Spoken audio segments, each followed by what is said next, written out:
Lunes. Money work. El mundo quiere dinero. Yeah, I know. Money work. Se arregla con dinero.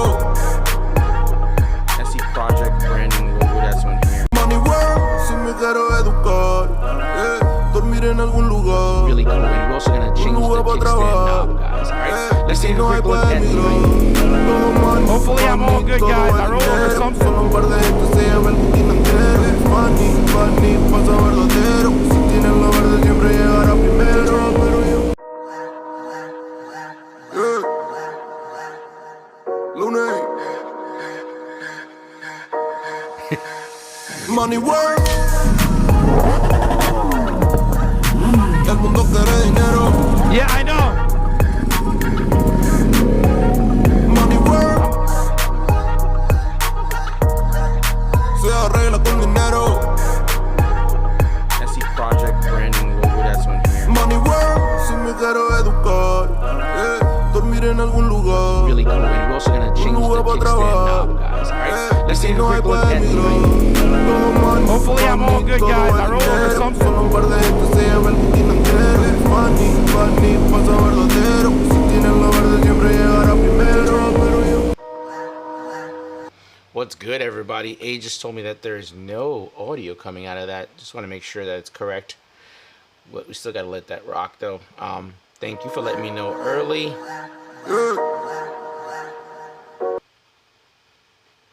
Let's see here.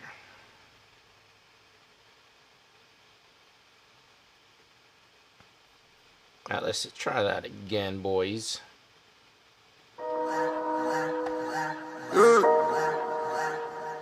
Lunes. Money work.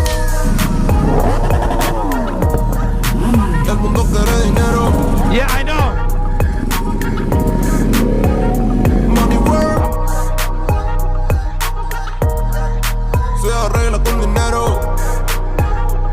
SC Project branding logo, that's one here. Money work. Si me quiero educar, dormir en algún lugar. Really cool. And we're also gonna change the kickstand knob, guys. Alright, let's take a quick look at the Hopefully I'm all good, guys. I roll over something. Solo un par de gente se llama el putín entero. Money, pasa verdadero. Si tienes lo verde siempre llegará primero. Pero yo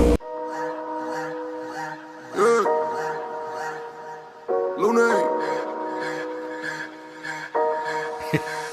Money work. El mundo quiere dinero. Yeah, I know. Money work. Se arregla con dinero. SC Project branding logo, that's one here. Money work. Si me quiero educar, dormir en algún lugar. Really cool. And we're also gonna change the kickstand knob, guys. Alright, let's take a quick look at the Hopefully I'm all good, guys. I roll over something. Solo un par de gente se llama el putín entero. Money, pasa verdadero. Si tienes lo verde siempre llegará primero. Pero yo Lunes. Money work. El mundo quiere dinero. Yeah, I know. Money work. Se arregla con dinero. SC Project branding logo, that's one here. Money work. Si me quiero educar, dormir en algún lugar. Really cool. And we're also gonna change the kickstand knob, guys. Alright, let's take a quick look at the Hopefully I'm all good, guys. I roll over something. Solo un par de gente se llama el putín entero. Money, pasa verdadero. Si tienes lo verde siempre llegará primero. Pero yo Lunes. Money work. El mundo quiere dinero. Yeah, I know. Money work. Se arregla con dinero. SC Project branding logo, that's one here.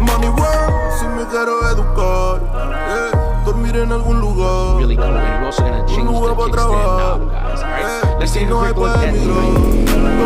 Hopefully I'm all good, guys. I roll over something. Solo un par de gente se lleva el booking entero. Funny, funny, pasa verdadero. Si tienes lo verde siempre llegará primero. Pero yo Lunes Money work. El mundo quiere dinero. Yeah, I know. Money work. Se arregla con dinero. SE Project branding logo that's on here. Money work. Si me quiero educar, dormir en algún lugar. Really cool. And we're also gonna change the lugar pa' kickstand trabajar. knob, guys. Alright. Let's take a No hay quick look at peligro. Hopefully I'm all good, guys. I roll over something. Solo un par de gente se lleva el booking entero. Funny, funny, pasa verdadero. Si tienes lo verde siempre llegará primero. Pero yo Lunes Money work. El mundo quiere dinero. Yeah, I know. Alright, guys, we're just gonna let that run one more time and then we'll get to it. Se arregla con dinero.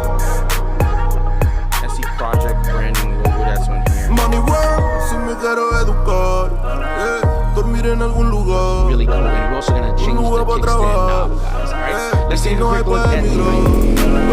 Hopefully I'm all good, guys. I roll over something. Solo un par de gente se lleva el booking entero. Funny, funny, pasa verdadero. Si tienes lo verde siempre llegará primero. Pero yo There we go. There we go. What's good? Mike is in the building, and welcome to another Freestyle Sunday, everyone. Very excited for this one for many reasons, I would say. For many, many reasons, because we have a very cool special guest I think you guys will find very interesting, because you guys tend to enjoy when we bring rail riders that enjoys motorcycles and bring something a little bit different to the table. Also, you get to learn through their experience that you don't have to do. So it's gonna be Easy Rider Moto, guys. It's out of Detroit, Michigan. As you guys know, your boy's been moving around quite a bit and kind of meeting other people and experiencing motorcycling in a whole different perspective by actually going into people's playground and enjoying safely, that is. But before we do what we usually do, guys, I'm gonna do what pays the bills. You guys know the deal. Got to give a big shout out to our sponsors of the channel that keeps on showing love and has been part of the game for a very long time. And we're gonna start off by highlighting the good folks at Motivation USA, guys. They are amazing to my family and I. As you guys know, I have multiple motorcycles. Most of my parts, tools, pretty much merch, and whatever you want, you can get it at motivationusa.com. And I know you see Ducati, but it doesn't matter which brand or which style of motorcycles that you ride, you can get parts for it pretty much all across the board. And I'd say my favorite thing out of the Motivation USA lineup would absolutely have to be exhaust, boys and girls. You guys know the deal. You can get rapid bike, tuning system, mid-pipe, full system. The all SE project lineup. Really, really dope stuff for all types of makes and models. So huge shout out to Motivation for always supporting the channel. And of course, we have to give love to Hard Knocks Coffee, guys. They're actually a brand that's owned by a motorcycle rider himself that actually provide coffee for MotoGP, guys. So that's pretty interesting, I'd say, right? Because it's a rider that started as a small business and he's constantly moving around and shaking with big wigs. So him being able to kind of provide coffee for MotoGP or MotoGP event, that's really, really dope. And again, all of the links are going to be right here in the description. Definitely hit them up if you're looking for like stickers, coffees, candles, stuff like that. Always really dope. And by you guys, like I said, I don't sell anything. I don't try to get you guys to get anything, but if you want to support the channel, you want to keep on having great guests or special guests, whether it's like a manufacturer or somebody official in the business, or you have guys that are on the come up like Easy Moto. That's how we pay the bills. right? By hitting those links. All right. So not to stay too long on that, but one of the other things that we always do, guys, which is probably one of my favorite part of actually doing the stream, is really being able to say what's good to everybody while you're here. Usually it's pretty much the early comers, the people that are here early on before the stream kind of gets going. We take a moment and highlight them and say what's up. So I'd say that's probably my favorite part. Probably my wife's favorite part too, I'd say. So all right, so let's get to it, boys and girls. We'll do my boy here with the super chat since it's first. Ducati fam, Florida's in the building. What's good to you, sir? Appreciate you coming through, dropping the super chat early. It helps. None of this donation actually goes to me. If anything, we tend to flip it around, getting better equipment, better lighting to produce better content. So, oh, very important. I forgot to mention. Brent Tuning is part of the channel now, guys. As you can see, I just flashed the Street Fighter. I'm actually working on producing a video showing, ideally, tuning for a dummy. That's going to be my title kind of thing because I've never really done it. I usually get someone else to do it kind of thing. When I take my bike to the dealer, I got a pretty good relationship where he would do it. But this was my actual first time experiencing it myself. And I'll show you the do's and don'ts and the best way to kind of do it. You can probably see there's a mess behind me because, again, usually I have all of that stuff all laid out all over the house. So let's continue with it. By the way, guys, if you tuned in, I'm seeing a lot more people showing up.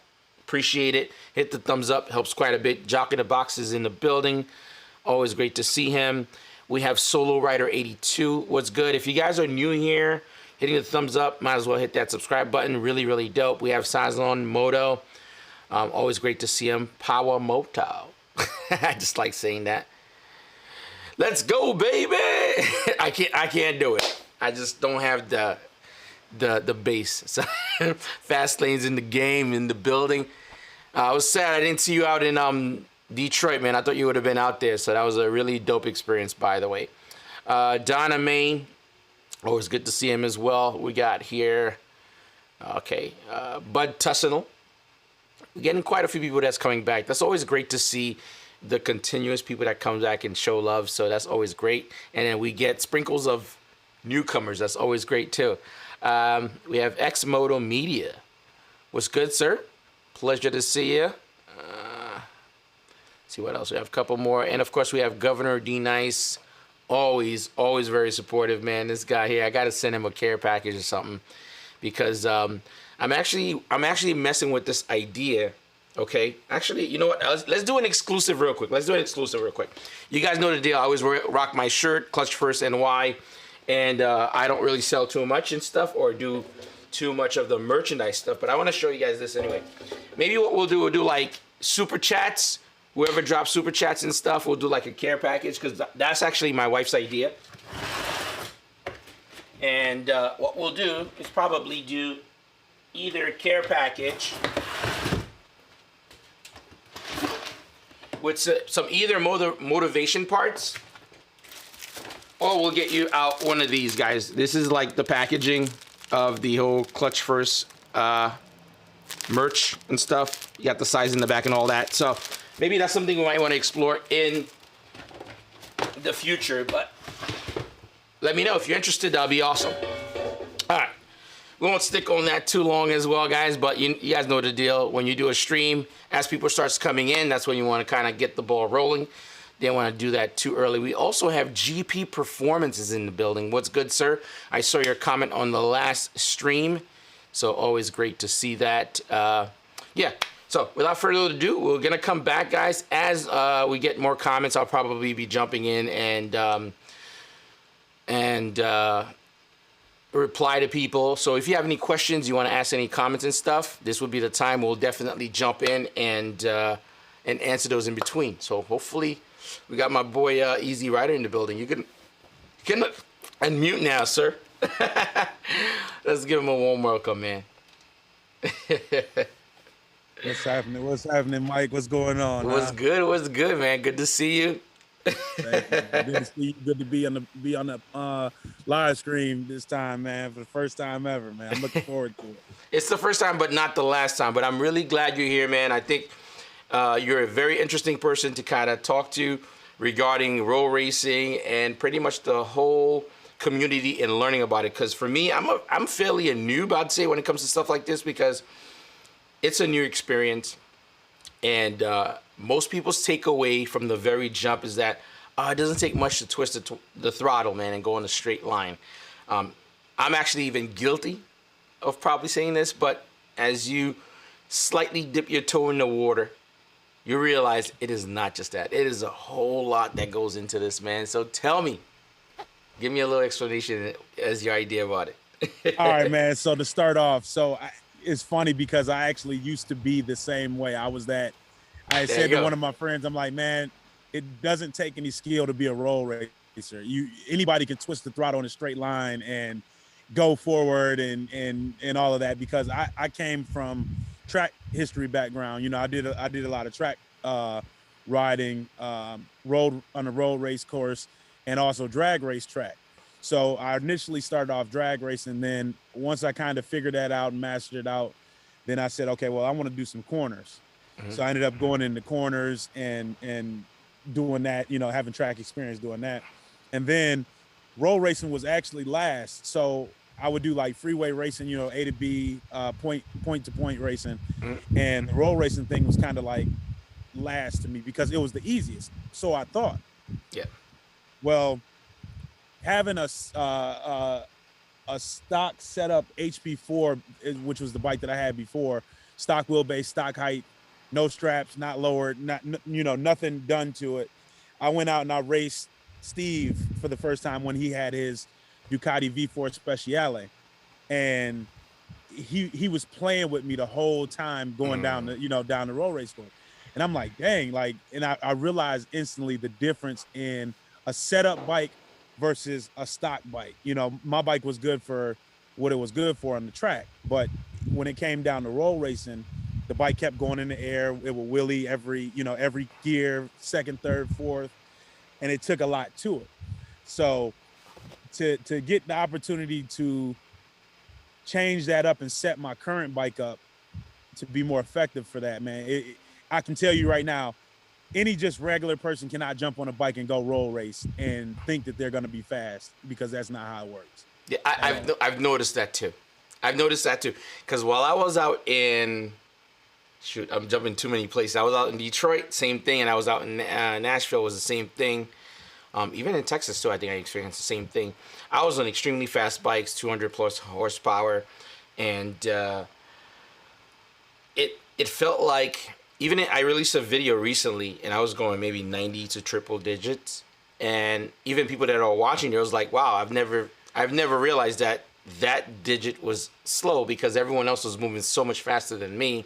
So that is a very, very interesting thing. And what a lot of people tend to not know about this concept, what I'm quickly learning and gathering a lot of information, because I'm doing like a small little documentary just talking about you guys and what you do and stuff. Hopefully it comes out. But I have this little bit of hope that it's going to do extremely well, but it's more of a passion project. That's just the nature of the beast for my channel, so it's all good. And finding out a lot of these bikes, right? People go out and buy these bikes outside of buying $20,000 to $30,000 motorcycles. That's not what they're actually using to race. We have people throwing additional tens and thousands of dollars onto these motorcycles to get them to perform that the way they are. So never really feel a certain type of way if you have like a liter bike and you pull up on somebody and they just destroys you. Their bike is completely different than what you're expecting it to be. But you could elaborate on that. What makes these bikes special and different? Absolutely. So in comparison, once again, like with Steve's bike, for example, he has a Superleggera, Ducati Superleggera, $100,000 bike out the factory. And in that particular bike, he's gone and added more to it to make that bike even more set up for him, lowering it down, that costs money, Brock's link straps, all the stuff that he's done to that bike to make it more competitive versus this natural form coming from the factory. Although it is, he did the wing delete and everything like that to make the bike perform better for him. Now, touching in on my bike, when I first came out to Nashville in November, I had just got the bike like maybe a month before that. So the bike was completely 100% stock. It was stock, stock exhaust, stock air filter, stock everything. I went out there and I literally got smacked around pretty much by a large majority of the people. And it wasn't because, you know, the bike was slow or I wasn't fast. It was just the fact that their bikes were set up. They added more to the bike than what I had at the time.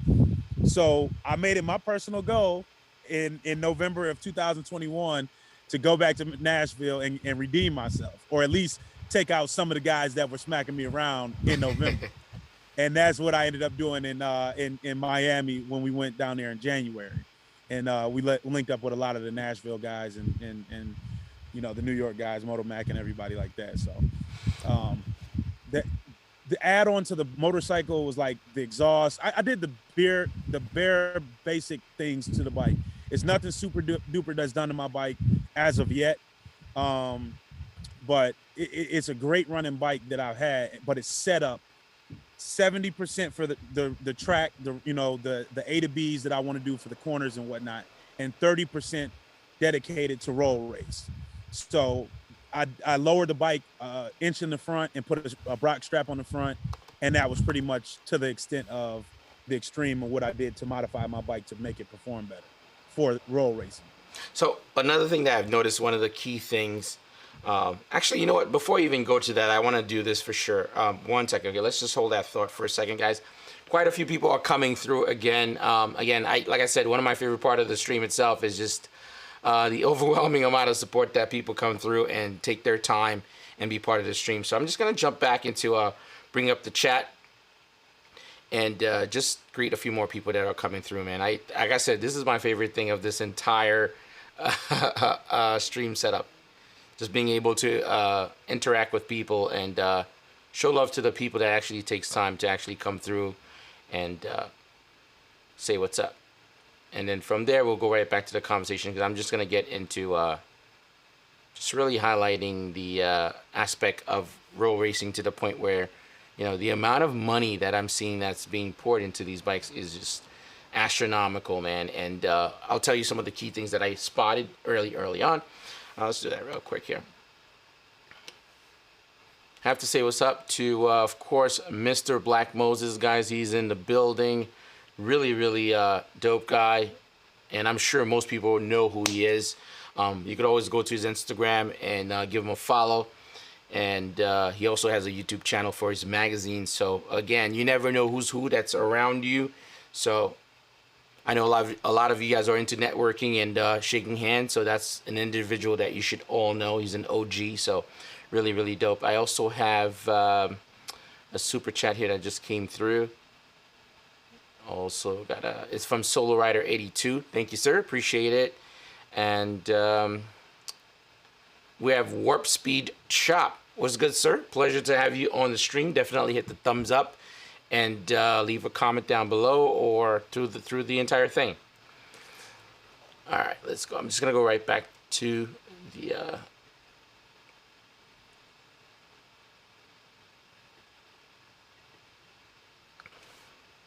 and you're all fixing yourself up, by the way. Yeah. All right, man. Back to it, guys. So, as I was mentioning a little bit earlier, there's a few things that you will notice very quickly. A lot of these guys are experienced riders. They know exactly what they're doing. But the first key thing I think everyone walks away from is lightweight. It's not about how much horsepower you have, how powerful your bike is. These guys are removing front rotors. They're only leaving one disc brake. They're removing the rear. Stripping down even the horn goes. What else? Anything that could be carbon fiber is going to be carbon fiber. What else? Some of the big, of course, they're going to remove their OEM batteries, right? You're going to do something lithium, something really light. It's all about lightweight. One of the most impressive things that I've experienced seeing all these motorcycles. I sat on a V4R and I sat on a Busa. The bike felt like a 300-pound motorcycle. Very light bike, and I think it's less about horsepower, more about being extremely lightweight and really tone planted to the ground, right? Would you say? Absolutely. I couldn't agree with you more. A lot of these bikes that are set up, like you said, is weight reduction. So over this past weekend at the Michigan Superbike meetup, I hosted quite a few people that were at my house, and one of the bikes that stood out the most to me was Artie Two Wheel Monsters bike, Okay. and he has Frankenstein. It's a fully carbon fiber bike. The bike is super duper light. Everything that you can imagine being lightweight on that bike, from subframe, from a tubeless subframe to carbon fiber body, to deleted brakes, everything that you can imagine, that bike had it on it. I rode his bike and I was like, wow, it felt nimble. Like, it felt super light. It felt like almost like if you go too fast, that it would just fly in the wind, like it would blow up in the air. You know, like that's how light the bike felt. And Wake and Blake's bike was the same way. He has that ZX10. His bike is very, very light in comparison to, you know, a standard setup bike as well.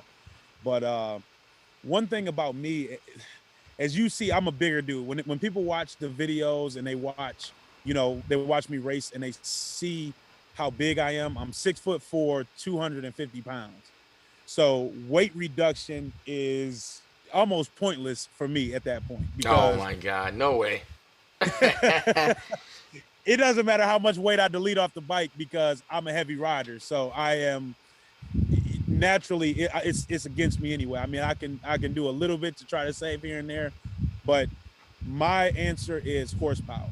You know, my answer is having more horsepower. It's trying to obtain, you know, get big horsepower numbers to carry my weight.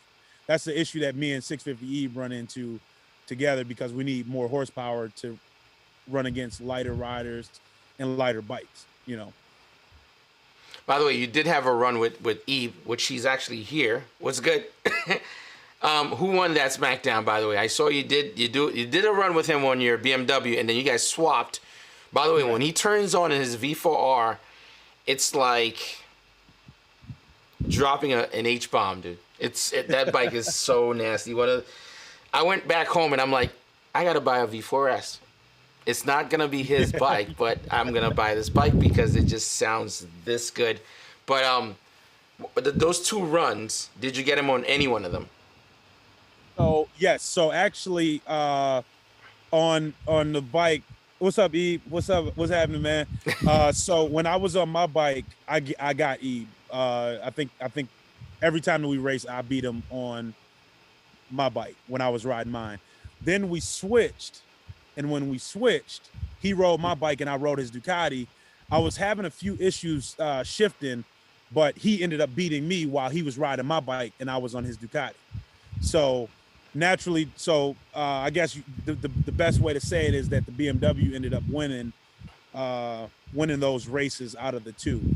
I was having a few issues, like I said, shifting on his Ducati, and you can see it in some of the videos I was just watching. You can see that the bike kind of was nose diving a little bit, and he told me he thinks that maybe I might have been double hitting the shift, or didn't take my foot off the shifter, and it's a sensitive shifter. So yeah, so basically I ended up winning, and I am still the heavyweight champion. Oh my God, there we go. Of the world, Jesus Christ. Oh. Yeah, you get a lot of those banters, guys, when you go to one of these events, and it's always in good taste, good fun with everybody. It's always very exciting. Now, your bike is not stretch, right?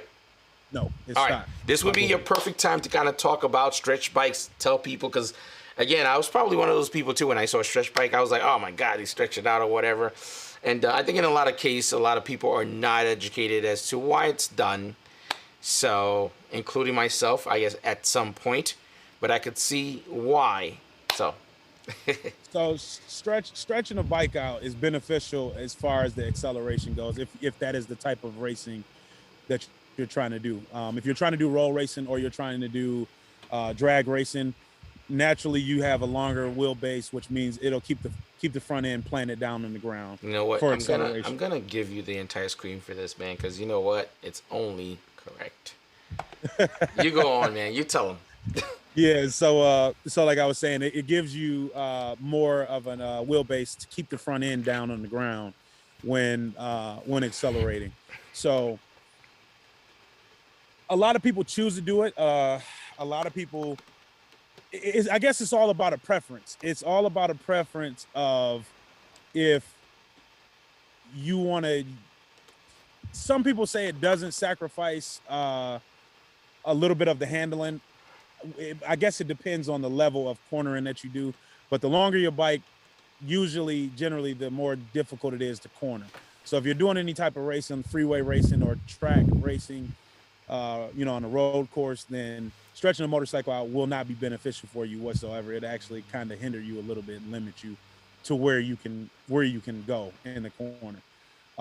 But for those that plan on just pretty much doing either drag racing or straight line racing, a stretch bike can help you tremendously, because if you ever watch any road racing videos, and you'll see out the gate when people hit the throttle and the bike tends to stand up or it'll hover the ground a little bit, having a stretch bike can prevent that, and it'll give you all momentum going forward versus having to fight a wheelie, which will slow you down. So the overall idea is like a purpose-built motorcycle just for something specific, a specific task. It's almost like getting yourself an adventure bike to go off-road, and you get yourself a supermoto to kind of do it. But I think what tend to confuse a lot of people is that, oh man, you bought a V4S or S1000RR and then they destroyed it. That was the overall interpretation. You destroyed it, and you may... Listen, in most cases, I think most people that are doing these things, these are purpose-built motorcycles that they have other bikes that they ride for other occasions. I'm seeing a lot of people trailering their bikes. Now, the reason I was kind of leading towards this rabbit hole is costs in ROI. All right? So we all know this stuff costs a lot of money. We're talking about race fuel, the motorcycles, having a trailer, having to move all the stuff back and forth.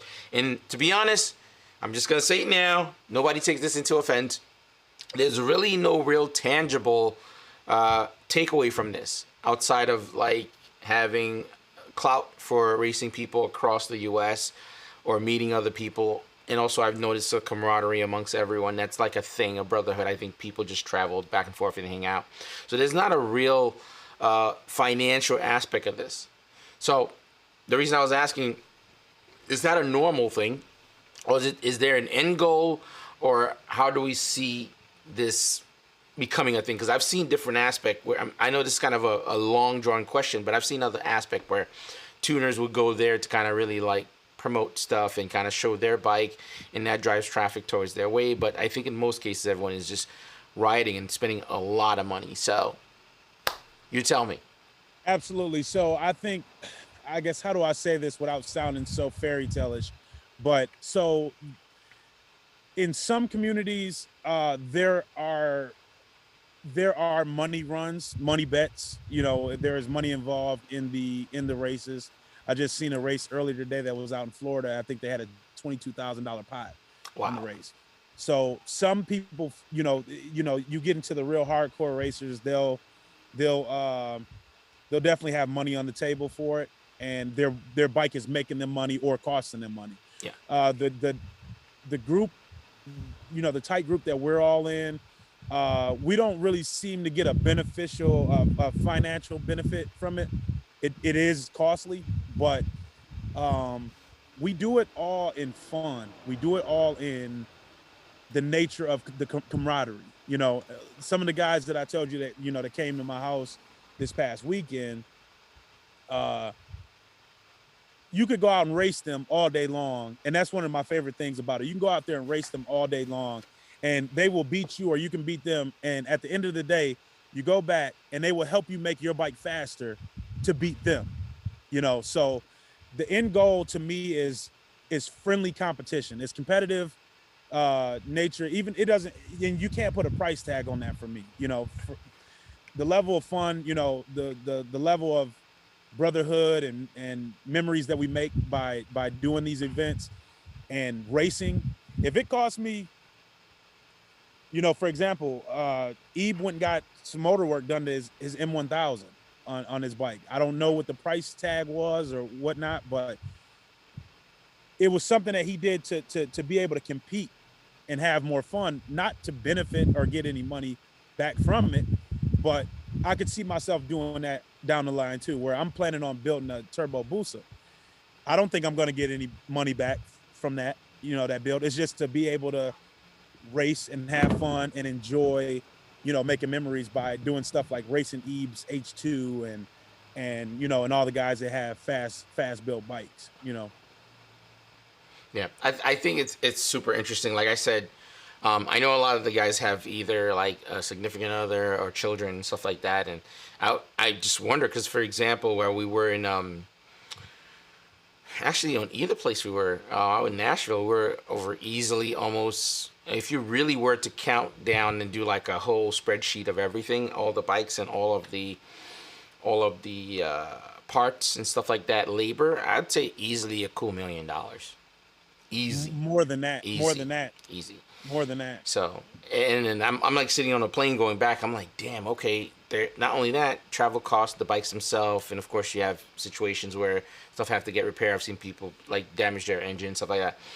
Like, what is the fundamental thing that makes this something that they continuously do and warrant the amount of money that's being done? You know what I mean? It's one of those things, and that's like the crux of the whole documentary I'm kind of putting together and stuff, just talking about it, and there's really no answer to it. But I know one aspect that I really enjoyed pretty much wherever I went was everyone showing up and going out to get food and just chopping it up. Most of it was off the bike parts were really, really cool, to be honest. So, but to kind of move away from that, where it's like less of a financial thing, but I always pose this question because it's an open-ended conversation, is just to kind of open up the waters to kind of say, hey, whoever's watching this, whoever's listening to this, because the more people that are talking about it, there should be an ankle that should open up. So that's why I always put that out there. Who knows, maybe someone of importance is watching saying, oh, okay, this is a potential thing. So that's probably why I put that out, so people can preemptively kind of start having ideas. The other thing is safety for me. All right. So a lot of people ride, and I know lightweight is a key thing. And I started posting some videos where people are like, oh, this guy, how do you call it? Boosted Catfish was on the Panigale Superleggera. Yep. Actually, sorry, Ducati Superleggera. He's not a Panigale. And it's like, oh my God, he's not wearing gear. So that was like a big thing. And from my experience, I've been to Nashville and Texas, Detroit, and I'm going to say this now, and I'm going to keep repeating it to other people for somebody that's first time experiencing all these situations. Some of the safest situations I've been in on a motorcycle. I've ridden with groups of 3s, 2s, 5, and we were talking about hundreds of bikes, and the way everyone kind of conducted themselves outside when people were racing and stuff like that, and there's, you might even see like videos talking about etiquette and stuff like that. I think Dude Bungus is pretty good at that. He always talk about etiquette of road racing and stuff. He's trying to educate people. I think that's his overall idea, so people don't shy away from it. But it felt really safe, and everybody was very chill, and even to a point, I think there was one race that people did, and I thought it was the tail end of it, because I always stay behind and kind of roll. I'm like, oh, I'm not racing anybody, I just want to see if I'll be able to hit a certain speed or something like that. And when I went, and I think Ebe has just finished racing someone else, and he was like, no, get out. Like, he was signaling me to get off the fast lane just to kind of not throw flow. Like, it was like an instant thing, you know what I mean? So that was like super, super cool. And again, for people that doesn't experience this, that was just my experience. And funny thing is, I've been to all those states. Not a single person was harmed or weird thing happened. So just walk us kind of through that and the whole gear thing, people not wearing gear, and of course safety. Definitely a great subject to touch on. So I'll go over the safety portion of it first. The safety is the fact that at the end of the day, we all have families that we do want to go home to, and this motorcycle events or race days, it shouldn't be the last of that. So therefore, we make sure we stay focused on everybody making it home safely. When we were here last week doing a little bit of freeway racing, everybody kept dropping down to 40 miles an hour. And I told them, I said, you cannot drop to 40 on the highway because these cars are doing, the speed limit is 70 here in Michigan in certain areas. Yeah. The particular highway that we were on is 70. It's an open highway, So cars are really doing 80, 85. So when you got motorcycles that are dropping to 40 in the fast lane, then you got motorcycles that are dropping to 35 in the other lane to watch them take off. Yeah. Now you got traffic coming up and they're running up on you, and they will hit you from the back or knock you off your bike, and they'll keep going here in Michigan, you know? So my main focus was I had to make sure I preached to everybody. Every time we went to a gas station, 60 mile an hour, no less, keep it moving, keep the flow of traffic going, and go. We've had a couple unfortunate situations where one in particular is when 5 Up went down. We were out racing. Well, we weren't even, yeah, he had just got done racing and he hit a car. This was back in 2018, I believe, 2018. Then most recently when Dr. Gap went down last year. And the main goal is to always try to have a riders meeting before, just to educate everybody, to put it in the forefront of their mind and say, hey, no regular riding in the fast lane. The fast lane is for racing only. The far left lane is only for racing. Anybody else, you get over, you stay out of the way of that. Don't jump in, you know. And I even made an announcement when we were out there the last time. Only race if you are the last 2 bikes in the line.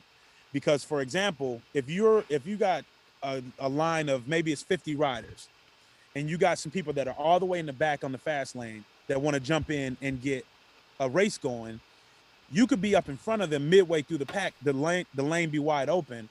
You look over to the fast lane, nobody's there. You and the guy set over, and you got 2 bikes that are coming racing down the fast lane and run right into you. So it's very important to educate everybody before you go out and race that day, just to put it in the forefront of their mind and to let them know, you know, hey, this is what the rules are, this is what we expect and what we don't expect, etc. You know. What about the whole gear thing? Because like I said, I'm usually geared up. A lot of people I saw there, they were wearing gear, but some people, fireworks and riders outside. A lot of people do wear gear, and a lot of people don't wear gear. And I think as adults, it's easy on the internet to say, oh, this guy don't have gear. I think everyone holds themselves accountable for their own actions or for their own choices, right? Would you say? Agreed. The gear thing, I think, is subjective. It's everybody's personality to do whatever they want to do. It's their personal responsibility to do what they want to do. It's everybody's ability to do whatever they want to do or not do what they want to do. 9 times out of 10, so my family is big on making me wear my gear. Like, I leave out, I got to have the chest protector on, I got to have the jacket on, I got to have the boots on, the gloves, the helmet. Sometimes, as of just recently, if I go out and I do some roll racing stuff, I'll try to lighten up the most that I can on my physical self. So I'll leave the jacket off, and I'll, you know, instead of wearing my motorcycle boots, I'll have like some gym shoes on, some lighter gym shoes to race in those, just to try to save some weight in any way possible. But I know in those conditions, it's very controlled, very safe, and very, it's very safe. You know, I'm not doing anything crazy. I'm not doing anything, you know, going into corners, going through traffic, going in and out and doing anything like that. So the gear thing, I think some people do it to save weight. That's my purpose of doing it. My jacket alone and my boots, that adds another almost 10 pounds to me. Yeah. You know, which it saves me at the end of the day if something happens. But, you know, I think it's all at discretion of the rider and what they feel at the time. You know, and that's hence why I was asking this a little bit earlier, but I'm not going to stay to it.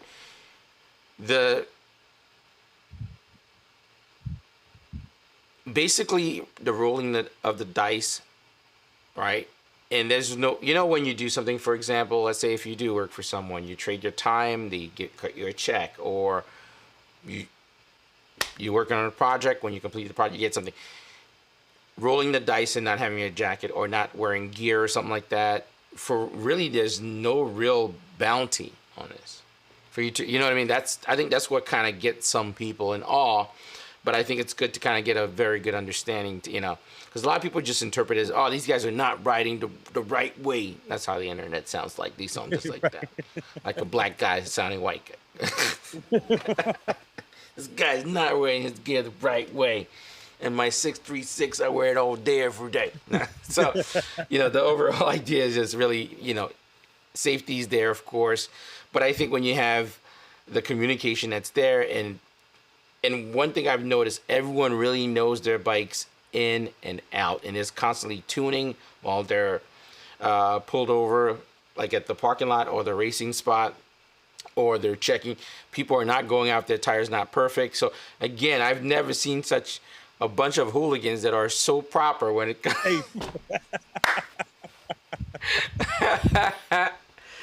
Oh man, again, the way people interpret things, and kind of, because they see the just the gloss of it, you see the Instagram clip, you see the YouTube clips, they're like, man, these guys, but in the background, these guys are just regular people, man. They could be your local dentist, they could be the guy that you work with, but they still take this very seriously, and they're very safe about it. And granted, like I said, the most of the time I see this is really because of the weight thing. I've seen people that don't do it, but I think that's actually changing in that culture, by the way. I've noticed, if you look at really old videos, people are just doing it. As it starts progressing, more and more people are doing it more seriously, like, Eve and stuff like that, you, 5 Up, and Moto Mac, everybody, Dude Mungus is always in full gear. I think we're seeing, because they're realizing they have an impact of people watching and who's seeing this. So I'm seeing that's a thing that is slowly transitioning to lesser and lesser with the no gear thing. But I'm gonna ask you this, because there are some questions coming in. We're gonna keep this somewhat interactive. Let's see what we got, boys. By the way, it's your time if you guys want to ask questions. I'm not gonna go all the way through and then try to find them later. So I am monitoring this. That way we'll be able to answer people's question as we're going through this. Let's see, Power Moto. He was asking, do we prefer GP or standard shift? GP shift, without a doubt. Power Moto, GP shift, without a doubt. No questions asked. So I rode 5 Up's Street Fighter SP, and it was GP shifting. When I came home, I did my tune, and I'm changing my Street Fighter to GP shift. It takes a little bit of getting used to, but it feels really natural when you go bumping to the gears. I feel like even coming, let's say if you're going on an on-ramp, you're coming into the highway, and everyone, you could see it on some video clips where people just, you hear the explosion just like, bah, bah. It's just really natural, even cornering out of a corner. It's super natural. Also, at least on a Ducati, it's the easiest I've found neutral on a Ducati, just slightly tapping down when you're getting to a stop. So for sure, mine's transitioning to GP shift. At least for this week, I'll be riding that moving forward after my tune's done. We have Governor D Nice asking here, it's somewhat of an intricate question. Has there been any races you've been to that?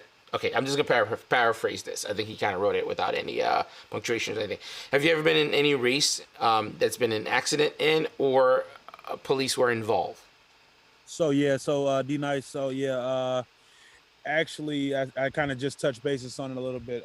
Last year, Dr. Gap went down. He hit a dip in the road at one of the race spots here in Michigan, and it ended up exploding the oil pan, which got on the exhaust, got hot, the bike caught on fire, and he ended up going down. That was one of the times that an accident like that happened. And recently, actually, police came to that same location this past meetup and shut it down before we actually could really even get it started. Yeah. So it kind of threw a damper on the Sunday event when we were supposed to actually get some controlled racing going on, at a real safe location, really safe location to be able to race. The police were there waiting for us pretty much when we got there, and they shut it down. So to answer your question, it's yes to both of those. And you know what's so funny, guys, about this race event?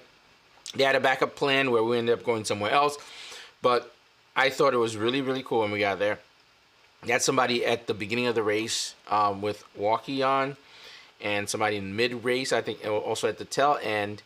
and there were a lot of rules, man. I'm telling you, you're thinking, oh, I'm gonna rock with a bunch of riders and we're gonna run shit. That's what people think when it's like we're just gonna raw like dragons down the highway.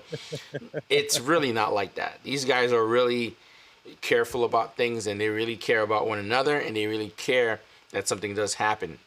So even the cops, when they showed up, they were very respectful. Nobody acted out or said anything, wildly inappropriate. It was just, hey, we heard a lot of bikes passing by. People are calling the cops, kind of thing. Which I think if that didn't happen, the cops probably really wouldn't care, really, because they realize how safe most people are being. Nobody was on the road. Everything was parked to the side. And I think once you're respectful, people tend to immediately recognize that, and they treat you with respect. So that was kind of cool. There was another question here I wanted to quickly jump on before we go to the next thing. How long did it take you to learn to wheelie on the balance point and getting comfortable with it? Can't let that question slip. No, sir. That's for you, man, because your boy here is on training rails with the wheelies, with that small bike, and I'm, just do my thing small, little too bigger. So that's all you. I'll let you take that one. Yeah, so Cezanne, I actually been riding motorcycles since I was 6, man. So I'm actually gonna post a blooper. My dad just showed he just found a old home tape that was like I was like maybe about 8, and I was learning how to pop wheelies. So I'm gonna show that. I'm gonna actually show that on my Instagram, and I'll make sure I tag you in it. But so man, I've been riding since I was 6, and I was doing wheelies on my little dirt bikes and mini bikes and mopeds. And then I ended up getting my first street bike when I was in high school. So I was 17, and I had a ZX. The first bike I bought was a Gixxer 1000. Then I ended up getting a ZX9, and I was 17 years old, and I had a picture where I was riding a wheelie down the street in front of my mom's house in the neighborhood. And I had a cousin, his name was Delane, and he was the first one to pop wheelies. And so it was like, oh man, that's cool. I want to be like that. And my competitive nature, I had to go out and learn how to do it better than him. And that's actually what it was I just went out and kept practicing. And I asked my dad, and he was like, he really didn't want me to do it, but he was a real big wheelie guy. Like my dad used to wheelie, and he was known for doing tricks and all that stuff. So I asked him, and he took me to a parking lot, showed me how to do it. And then from that point on, I just continued to do it and continue to do it and continue to do it till I got better and better and better, and ended up getting it to the point where now I can go for miles long on it now. So stand up, sit down. Oh my God, calm down. He's like, I could go miles long. Jesus, it's a regular show, man. Jesus. We're talking about motorcycles, man. What are you talking about? That's really, really dope, man. I've seen some of your videos with you rocking these wheelies, man. They're crazy. By the way, guys, he's not a small guy. I'm not talking about in terms of weight. I'm talking about stature-wise, 6 foot plus. So when you see him rocking a wheelie, it's pretty astonishing seeing that level of talent rolling down the highway in a control manner. By the way, not chasing it, in a control manner. Absolutely. I represent for the big guys, man. That's part of my thing is like, you see me, and it gives all the big guys hope to say, well, I can do that too. I mean, by no means am I little whatsoever. Like you said, I'm 6'4", 250 pounds. So anybody that's my size can do the same thing I'm doing, just as good as the little guys. By the way, I'm going to say now, guys, Easy Rider definitely has a YouTube channel. He's on the come up. He's really trying to get his channel off the ground. If you're tuned in, you enjoy his conversation, you definitely want to give him a sub. I'd appreciate it, because we have people taking their time to come through here. We're not asking for much, but a little bit of growth. If you're watching this later, definitely his channel will be linked in the description. You definitely want to hit that and show some love and support. But I want to talk about this, though. This is very interesting. As you guys know, when I first met Easy, he was like, man, fuck Mike. He was like, man, forget this guy. So the bottom line here is just interacting with people. And have you ever encountered anybody that you did not like? Because we're talking about hundreds of guys, tons of testosterone, a lot of people, attitude, different styles, even myself personally, I could reference to this. So Easy and I met down in Nashville, and I'm back in New York. I'm chilling. You know, I'm back with the wife. We're back in the house just hanging out and stuff. My buddy called me. He's like, listen, man, my boy, because he's a joker. My boy Easy met you, and he was like, man, I don't know, fuck this guy. And I'm like, what? I'm thinking he's joking. I'm like, nah, are you bullshitting me right now? I'm in the office. I'm like, all right, let me step out so I could talk to him. I'm like, he's probably joking or something like that. So I thought it was a very interesting thing. That's why I'm asking, like, about you meeting people if things didn't work out. And immediately as I got that information, and the reason I'm kind of tackling this, I think this thing tends to happen a lot to people. I am making light of the situation just to kind of tell the story in a lighter manner. And as you can see, us two black men can talk and kind of iron things out and make things good. And I think that's always a great space. So while I was out in Nashville, I think that tends to happen to a lot of people. I'm like moving through people, saying what's up, shaking hands or whatever. People are slowly recognizing me, or at least going, oh, I think I've seen you before. So just going through that and going through the motion. Sometimes you don't realize you might be short with people, and it could appear dismissive. And I think that might have been the interaction probably we might have had. It was like almost 100 degrees out in Nashville, and I'm like just cranking through stuff. So just kind of walk us through that. And I think it's more like, I mean, it's just as an example. I use myself as an example because I would never use anybody else. And ideally, what I did immediately once I overheard that, I was like, yo, somebody get me on the phone with this guy ASAP, because I know we need to talk about this, or at least put a nail to that coffin immediately, because I feel like I would never want to be the guy that brings a negative vibe or bad energy, especially in an environment where people are all very positive. And to the memories that I've gotten from any of those events has always been the people. So immediately I'm like, get me on the phone with this guy. We need to talk and figure out what happened and which point did I drop the ball. If it was to the point I was in disbelief, because I was like, I'm usually the same guy. Maybe he thought I was someone else. Maybe I was a different handsome black guy he spoke to, something like that. So just talk us through that, man. Oh yeah, so yeah, with that particular encounter, I think it might have just, like you said, just been a misunderstanding or a misinterpretation of the way that anything could have been put down, or received. And it wasn't anything that was. It was no deal breaker, because once again, like once we talked about it, I told you, hey, I still supported the channel. I still watch the channel. I still everything. And I was like, it doesn't take away from, one interaction does not take away from how I am, how I view somebody. Yes. Because like you said, it could have been a bad day for you. You could have not got any rest. And come to find out, I didn't even know, like, you had been chasing the pack that whole day. You know what I'm saying? So it could have been a lot of frustration on yourself with that too, and whatever, or you could have been just editing a video or whatever. And so I don't hold it to the game. I don't charge that to the game. I just say, okay, it is what it is. I mean, hey, maybe next time we'll chop it up. Well, I was going to inbox you or say, hey, what's going on, blah, blah, blah, try to reach out again. I didn't know that he was going to call you and say, Easy said F you and this, that, and the third, because that wasn't what it was on my end at all whatsoever. It was just like, hey man, is he cool or not? I'm like, does he know that me and you are cool? Like me and him. Does he know that me and you are cool? Because like he was kind of like, dismissive or whatever, like, and he was like, I don't know, I'll find out. He's really not like that. And then when we talked about it, and we talked on the phone, for a lengthy amount of time, and we came to a meeting of the minds, and I realized that it was just a misunderstanding, man. Mike, at that point, it was like, we cool. Like, what I'm saying? Hey man, I'm looking forward to seeing you, next week, and, and looking forward to having a good time with you and breaking bread with you, because that's, at the end of the day, yes, sir. One thing about my personality with Easy is a lot of people know that I'm a real good, genuine person. I will lend the clothes off my back if I need to. The camaraderie is very important to me. Yeah. And the community of this motorcycle thing is very important, because, recently, so my sister passed away 3 months ago, and the amount of messages and people reaching out to me that I received, and cards and letters and support from my motorcycle racing brothers and supporters of my channel and followers of my channel.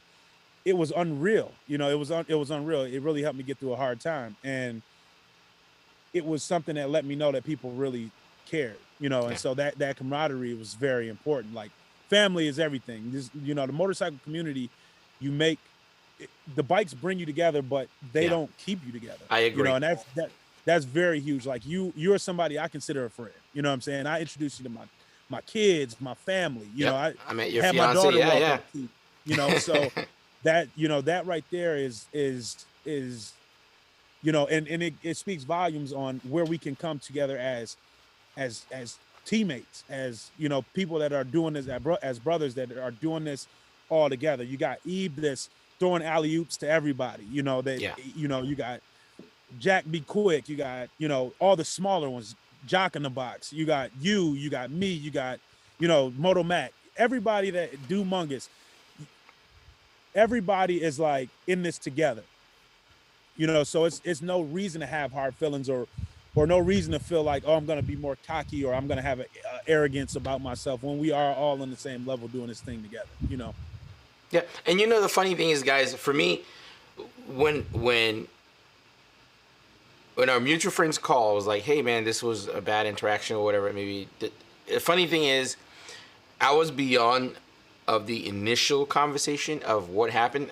For me, I'm one of those people that look for a solution immediately. Like, what's good? That's why I'm like, hey, whoever has his number, who knows him best, put him on the line. Let's have this conversation. I thought it was really dope because I feel like whenever things gets held up and get festered, becomes something else, and gets blown out of proportion, I immediately got on the phone, just walked through the entire interactions, and for me, I immediately apologize because, especially coming from a space, one, it's not my town, it's not my area.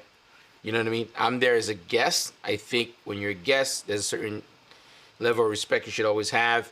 So for me, immediately apologize about the situation, come to a solution that was not just a solution, but an understanding. Yep. And I think that's something that's very important, to really kind of iron things out really, really quickly and don't let it become something else. Because I felt like, personally, I walked away, I thought everything was great. And again, the way people receive you can be very different. And again, the funny thing is, I made that a big learning experience. The rest of my interactions on everywhere else I've traveled, I've actually stopped and paused and really kind of spoke with people. I think even out in Nashville, I spent like, I think Sonny, he actually even took my number and stuff. I guess it was more of a New York thing. He's out here in New York. We're in the bar for like an hour and stuff. We ate dinner and we're just chopping it up for like a little bit. Now I make it like my business to really kind of, because I think there's a connotation that comes to like being on social media or at least having a following and stuff like that, because it's very easy that could be misguided, like, oh, this guy's, he has a show and stuff, so he's this person and stuff. I jump around and make jokes with everybody when I come through.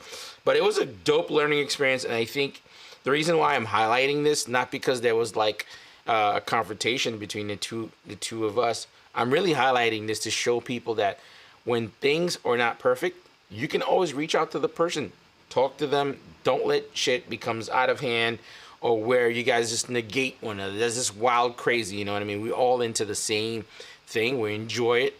You don't have to get out of your way to travel to come over there. I don't have to do that. I can enjoy my motorcycles where I'm at. It was important to me that was like a clean thing, you know what I mean? Because when I come to Detroit, boy, you better have your house open. Absolutely. And you know what? And I tell you, and these guys can vouch for it, man, because literally my house was open for everybody, and you guys had an invite.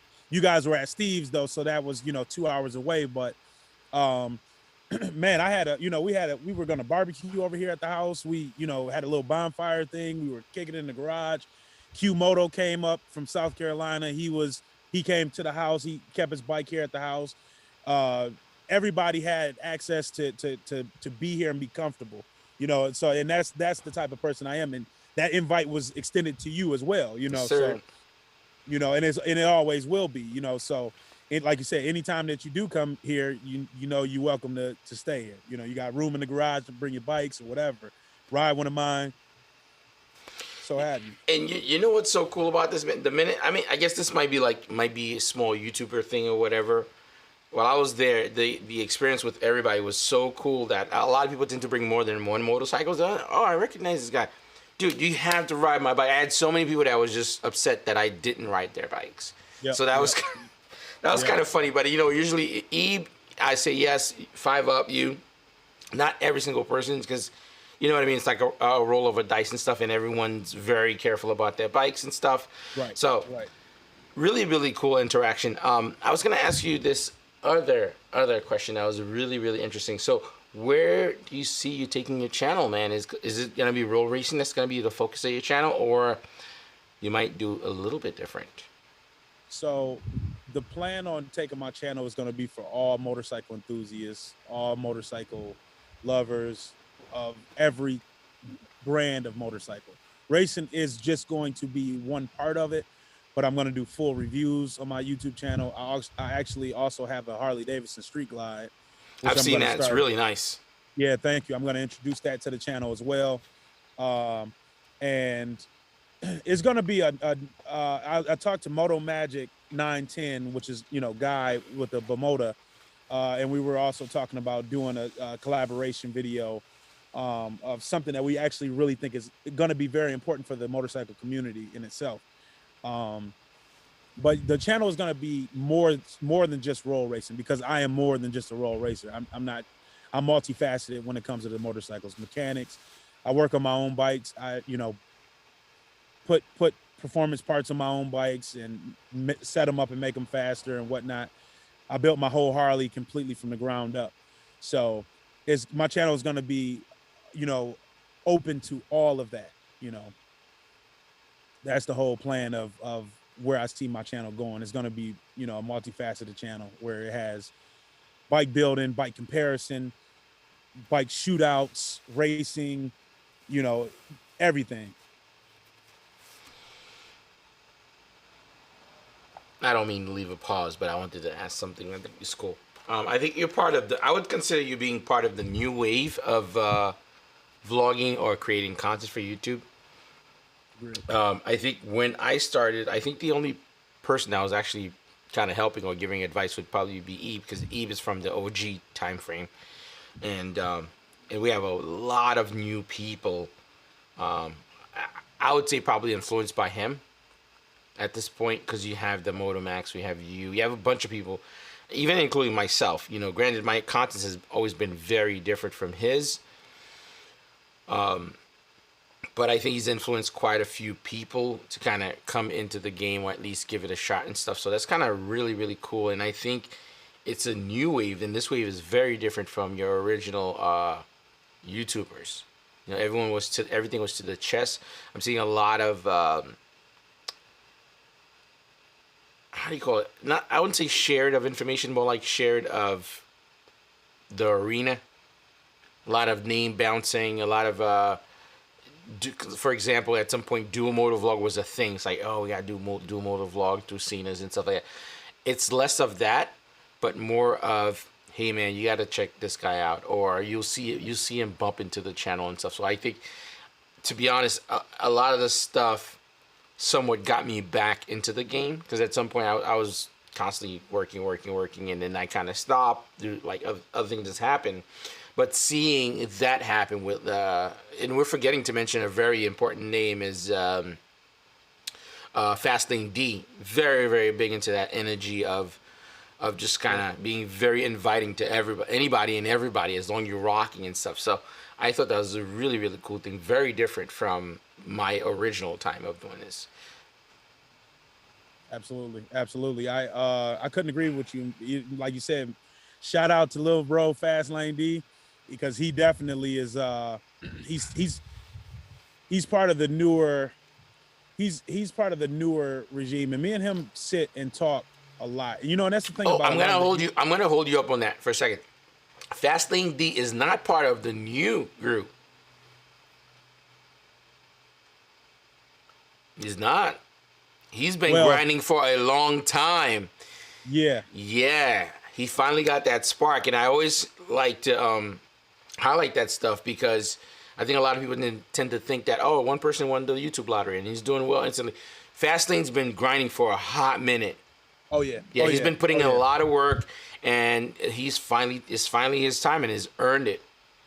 Yeah. Absolutely, absolutely, absolutely. And that's one thing about Fastlane is like he's one of the people. So like when we go out of town, so we started a group. It's me, him, Moto Mac, Kudis, Leader Lars, Rico, Tanner, Joseph Wagers, and we started a group called the Wolfpack, and me and Fastlane are in there. So our group is like this tight knit group of.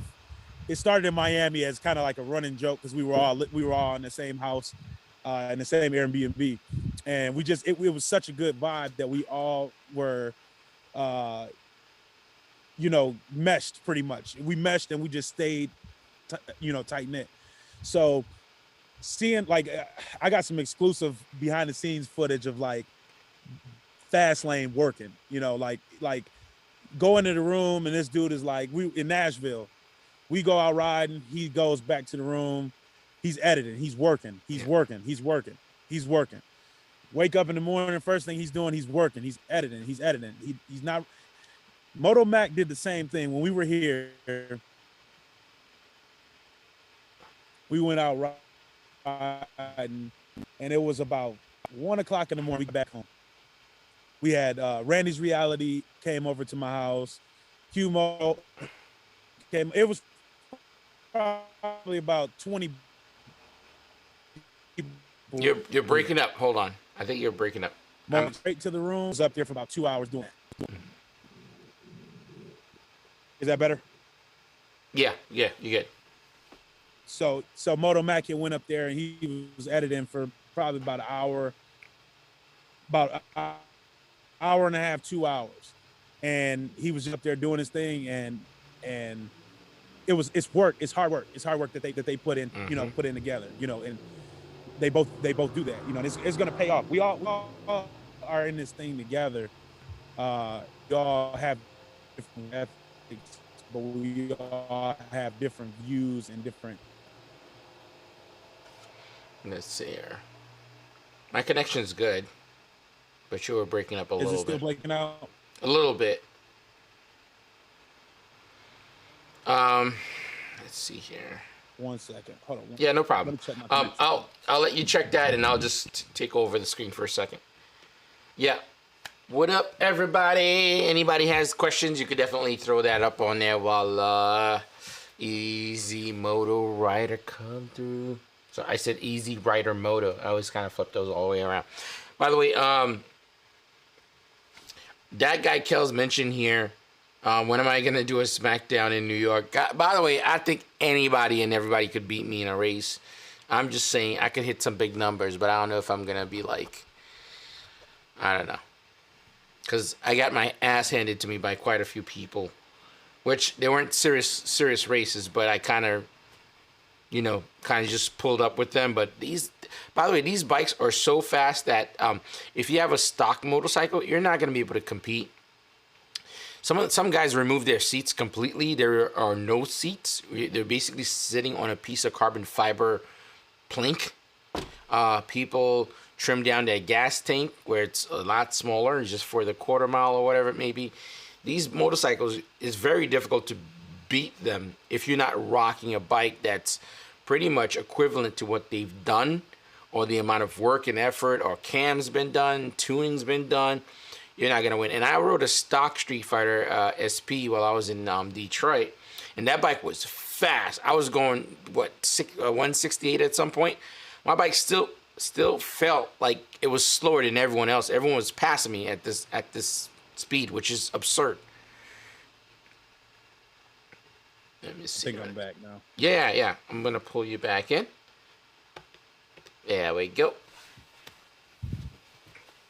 By the way, I got some sweet gloves while I was out in the BMW event. I haven't even worn them yet, but these are so dope.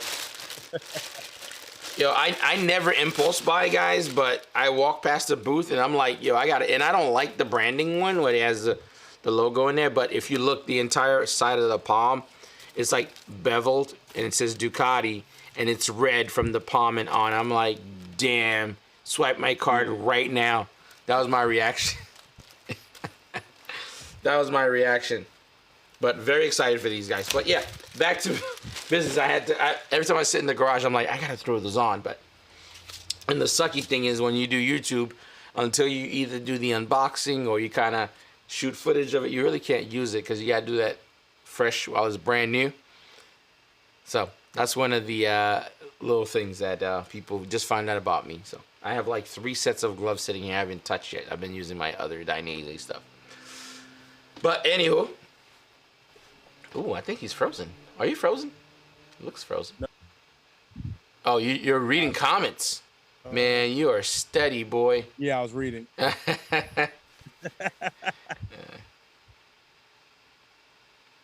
Oh my God. Sazon Motoman said that you told your family to get off the Wi-Fi. That's why the connection got slow.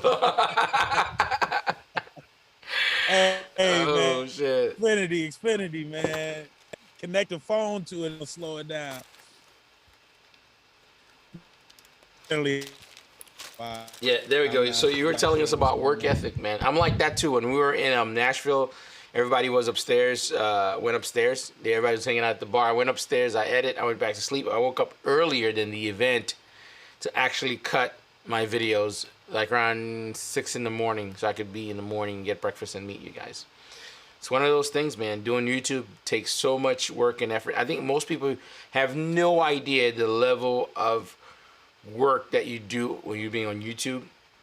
And in the beginning, none of it's worth it because you don't really get anything in return, really. So this is why people be like, yo, hit the thumbs up. At least that one little hint of fulfillment gets done. So yeah. Yeah, I definitely agree with is it's one of those things that I like to live in the moment too. And I was talking to Steve 5 Up about. Oh man, I think it's still connecting bad. So just reuse the same link and come back in. I'll just I'll leave it open. I've been monitoring my connection. It says excellent. So it might be your spot real quick. If you wanna, are you moving somewhere else, or are you just gonna join back in? Yeah, I'm trying something else. All right, cool.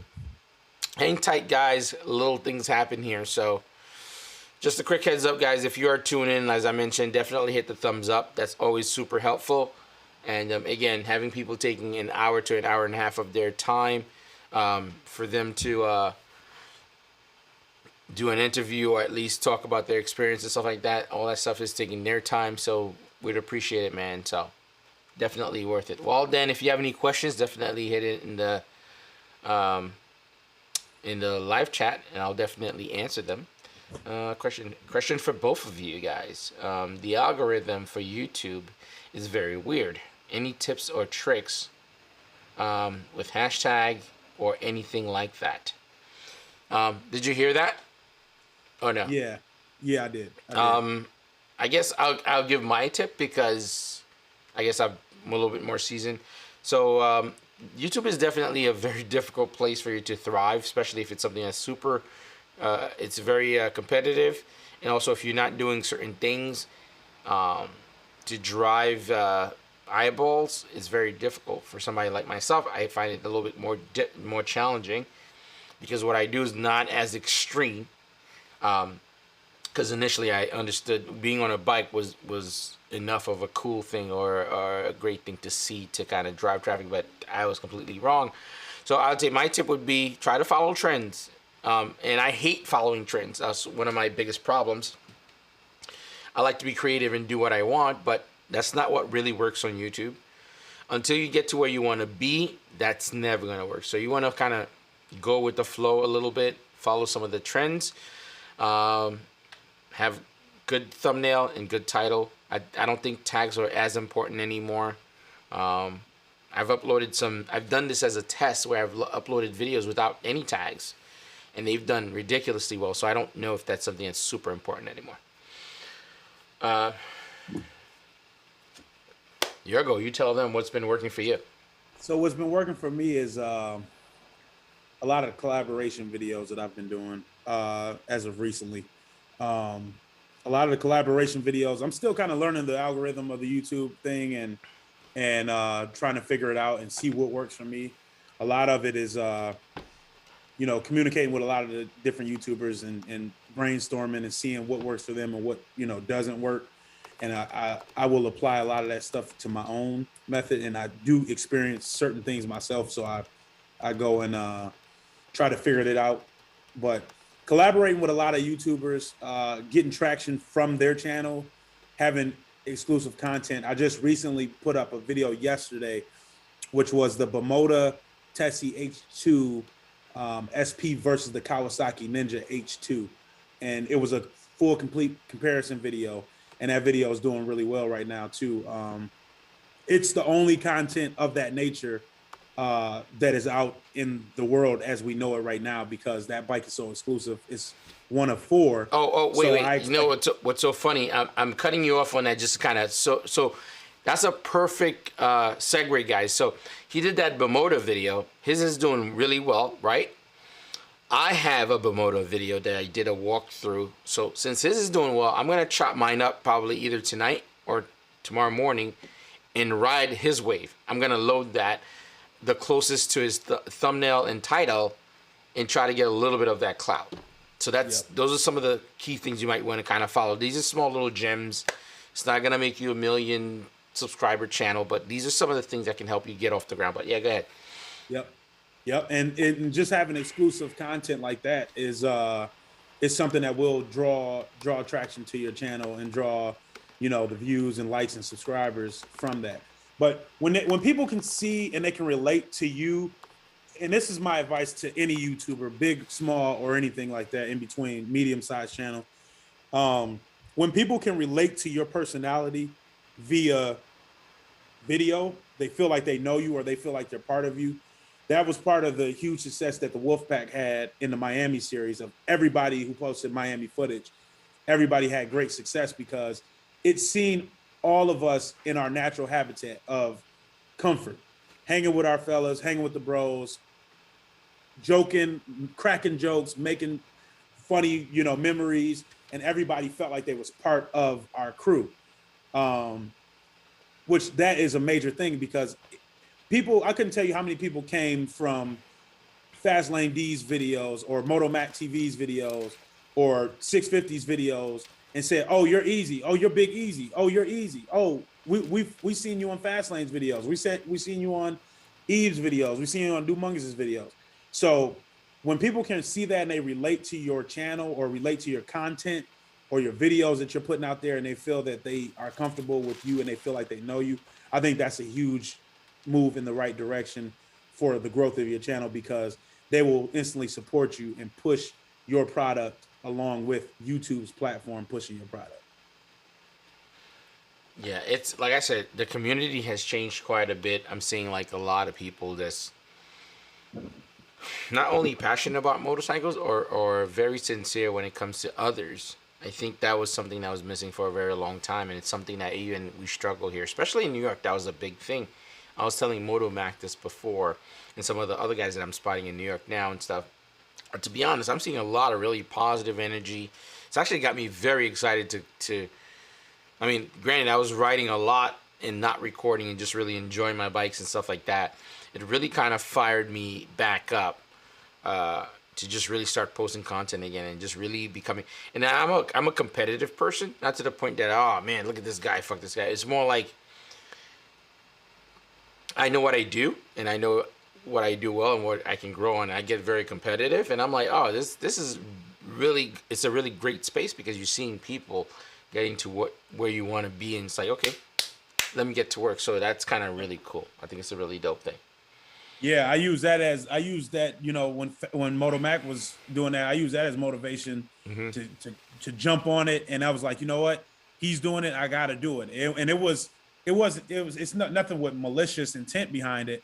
It was that he motivated me to say, you know what, I'm gonna crack down, I'm gonna put this video out, I'm gonna do that. He was like, ride this wave. He was like, you got this buzz from this bike meetup, ride this wave and put it out, put your content out there, work on it, put it together. Yeah. You know, and I thought about it. I said, you know what? I rode all weekend long. That following Monday and Tuesday, I said, I'm not riding until I at least produce 4 videos. Yeah. You know, if I make 4 videos and I got something to sit on, then okay, I earned it. You know, and that was one thing Fastlane D also taught me was, he said, you know, one day he was like, man, I really want to go out and ride, but I don't feel like I earned that. I got to put my work in and make these videos. So that was something I learned from that too, man. And it's, you know, seeing that is definitely something that helps grow your channel and helps push you out there, you know. Do you find that stuff starts hindering writing? Because I think at a point everybody encountered this. I think I encountered this years ago because I've been doing YouTube for a bit, to a point where I was riding, enjoyed my bikes, and I was doing a lot of content, and it was like, I'm going out to kind of do videos at some point, and it becomes very chore-ish almost. And then now I have a perfect balance of this whole thing. You know, it's like if I'm going out to ride, I'm enjoying myself. Like Tuesday is Two Wheel Tuesday. I know I'm probably going to shoot a video there. I'm going to go there. But it's like a structure. I have a time frame. Like while I'm out there on the road, I'll do that. After that, I'm done. I'm just doing my thing. Because there was a point I would have like a 128 gigs memory card. And I would just have that on the minute I walk out of my house. Like I pull out to me pulling back in. I'd be siphoning through hours of footage and stuff like that. And not that it was a bad thing because you got to capture everything and then you kind of pick and choose. But I think as time went by, my videos felt a little bit more structured. I knew exactly what's going on, or if it's something random. If I know I want to do something random, it's going to be random. I'll know that's going to be random, but it'll be a time frame. I'm not going to allow it to overtake my entire day of writing or something like that. So. Absolutely. I think that the more you start creating content, I think that the easier it is for you to format it, to make it where it works, where it makes sense. It's easier for you to say, okay, this is how I'm going to make this video. This is how I'm going to do this portion of this video. I'm at that stage right now where I'm like super backlogged. So when we were in Nashville, I got all that footage recorded from Nashville. And I recently just finished my part 2 that I'm going to put out, part 3. And then literally the day, I don't know if you recall, but the day after when we left Nashville, I came right back to Michigan. I put my bike on the trailer to go to Myrtle Beach for South Carolina for Black Bike. I remember that. Yeah. So I ended up never getting time to edit because I was there for a whole week. So I never edited any of my Nashville footage. And then I started recording again all this Myrtle Beach Black Bike Week footage. So now I'm sitting on probably about 40 hours worth of footage that I had to sort through and edit and go through and try to figure out a format for these videos that I wanted to use, you know? Yeah. So I got backlogged, and that's kind of what took me, you know, out of my groove. And then right after that was the Michigan Superbike meetup. So now I got content for that. So it's all about really just coming out with the content and pushing it out there and really making it make sense, you know? Yeah, it takes a little bit. I just want to kind of pull this question up. There's a couple of questions coming up. I'm interested. I'm going to try to. Oh, Sazon Moto. Am I saying that right? Sazon? I think it's Sazon, yeah. I've always been saying Sazon. I don't know why. I'm a dummy. Sazon. He says that that's interesting. I'm going to try not adding any hashtag or nothing to see how that pans out. Yeah, for me, I just really focus on the titles now. I think being a good, I can't even say content creator, but like being able to understand the context of thumbnail and title is an art in itself, man. I mean, it took me years. Some people are just amazing at it. I'm not one of those. But there's like this fine balance. It's not a lie. It's the truth. It's not the full truth. And it works in tangent. And it works. Sometimes I nail it. Sometimes I don't. And it's like a growing thing, man. I'm learning as I'm going. Jock in the Box mentioned here, are you going to come down to Charlotte to Boosted and PJ's race in July? So their bike meetup, is that what you're talking about, Jock? Mm-hmm. Yes, I will be there. I will be there in attendance. I'm definitely going to show return the love to my North Carolina bros. They came out here. They came out here to Michigan and definitely showed a lot of love. So I'm most definitely going to return the love to them. That goes without saying. That event is going to be a big event too. That's July 15th through the 17th. You can look up Silent Assassin PJ's Instagram. He has some information. Booster Catfish has information. Juice Be Rollin' has information, and a couple other guys. So make sure you look them up to find out the full details on that if you are interested in attending that event. I do have this one question too. I think that's interesting. So one of the things that I've experienced with roll racing, and I've been to a couple of events, which I really like, and I think it's really cool. What happened is that I think there's a point, right? I'm trying to phrase this in the right way. That way it's not offensive to anybody. Like I said, it's really cool. Everything that you guys do, I enjoy it. I think it's really cool. The other thing I was looking at, I'm like, does it become rinse and repeat? Are we just going from like one state to another and do the same thing? Yeah, to a certain extent, but the experience is you always make new memories with old friends. Mm-hmm. You can't put a price on that, and that's where I say you kind of disconnect the motorcycle from the experience. You know, like I mentioned earlier, like the motorcycles brought us together, but the bond keeps us together. You know, it keeps us together. So, for example, going from one state to another state to do it, like that's part of the nature of what we're doing is racing, right? You know, it's us racing motorcycles, but they have food in North Carolina that they don't have here in Detroit. That's true. They have restaurants, bars, activities, nightlife that they don't have here in Detroit or Nashville or Cleveland or Pittsburgh or South Carolina. So it's an experience, and it's the opportunity to make memories that last forever with the same people that you just seen last month or 2 months before that or whatever, you know. But now you have the opportunity to see their home, you know, their cities that they ride on. And that was one of the most things that I felt honored about. Was it was like having the guys stay here at the house was real fun. Like that was a lot of fun. But having them ride on the streets that I ride on a daily, and saying like, dang, oh, I remember, you know, Artie Two-Wheel was popped a wheelie right here, or Blake did this, or Moto Mac did this, or PJ did that. And, you know, and getting it and seeing that and still riding on the streets and like, dang, they was actually out here. My boys was out here. That's like the biggest thing, you know, that's one of the biggest, funnest things and coolest things for me. So maybe other people that host these events may have those same feelings, and it's a feeling of happiness, you know, a completion, you know. So I think that's what you can take from it, you know, as far as rinse and repeat, you know. Because I was just thinking, I'm like, man, is this gonna be the same thing over and over, different places? I mean, granted, the experience is always very different and stuff, and you know, meeting everybody and stuff like that. That's always very cool. And I'm just like, okay, so if we're traveling to this place and that place and this place, and everyone's investing into this, and it's more, to me, it's more like a mini vacation with friends almost. Yes. Yeah. I was just telling somebody I haven't vacationed, like actual vacation. I don't think yet this year, you know, because I've been so focused on doing the motorcycle meetups that I haven't had a chance to. Yeah. I'm just pulling up your Instagram here. I just want to kind of show people some of your clips and stuff like that. This is his BMW, guys, if you wanted to see. Oops, I think I clicked that. I overtly clicked that extremely fast. Really, really dope bike, man. What have you done on this actually?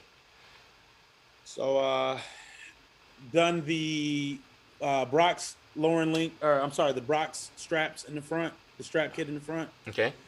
The full the full Aero system, titanium system on it.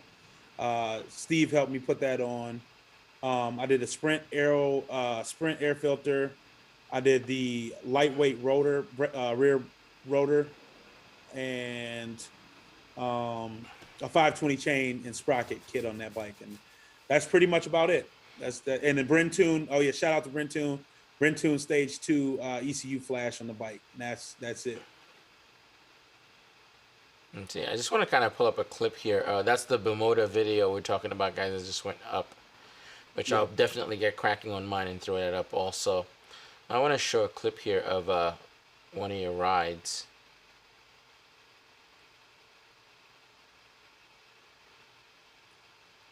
Let's see.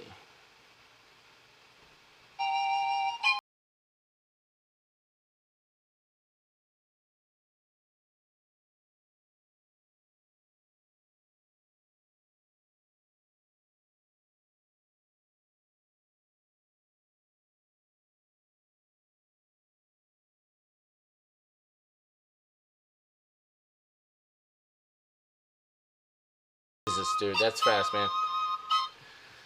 Ah, your boy will never be that fast. I'm used to it. Gay!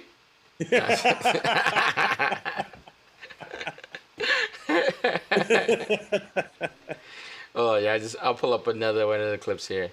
Oh, that was the tune. Yeah, the dyno, the dyno. Yeah, when they were dynoing it.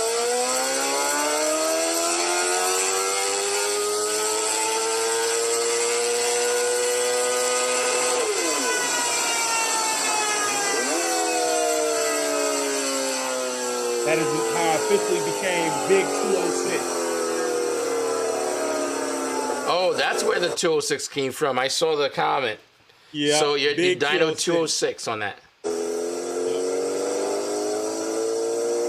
I gotta tell you, I got some amazing footage of that event, man. Of just, I can't wait to finish that video. I mean, I have so much stuff. Not only that, I'm cutting like motivation stuff. I'm cutting my stuff. And it's just, and there's backlog. I still have a bunch of Texas videos I haven't done yet. Yep. The Nashville, the Detroit stuff. There's just so much. But this entire event of just really going to the roll racing and stuff like that. And I was trying to find a clever way to kind of put a video together that's gonna. First, I thought I should just do a moto vlog, and I'm like, nah, I'm probably not gonna do that because it's a moto vlog. So, and I thought to myself, let me do a story about the people. So hopefully that kind of go well, because I know people that like motorcycles, they just want to see bikes, they just want to see you go fast. But for me, man, I really enjoy doing stuff that are creative and stuff. So I guess hence why my channel is where it's at. I'm a bit of a hardhead, I guess, and just rather be creative all the time. So, but yeah, let me pull up a couple more. I just want to show them your bike and some of the other clips, because there's some sick clips. Here's another clip.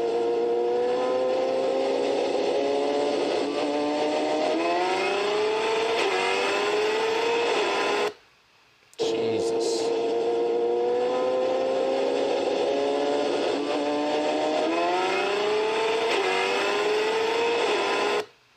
Jeez, man.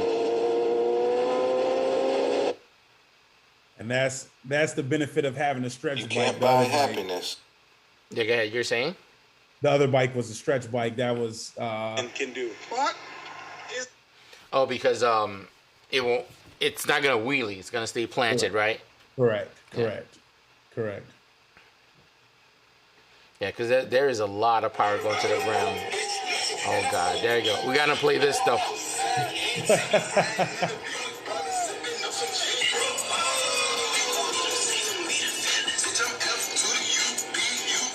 Rider Motor, what's good, bro? My man got the J's on. What? Hey, look, you want to be fast. You know, everybody want to be like Mike. You know what I'm saying? So you gotta have the best on your feet while you race, baby. All right, you know what I'm okay, saying? Oh, okay. my So goodness. when you go fast, you want to be like Easy. All you gotta do is just have the breads on. See, I'm talking shit. Oh my God. All right, let's see. You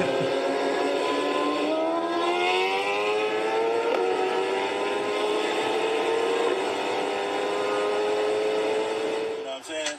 Simple as that, baby. Man, make sure. Yo, there's only one thing I think about when Today I'm with 2 oh my Monster God. and the rest of the crew. Yo, the amount of Hey bikes. man, this is a call. I bet you my garage has more horsepower than any YouTuber out there.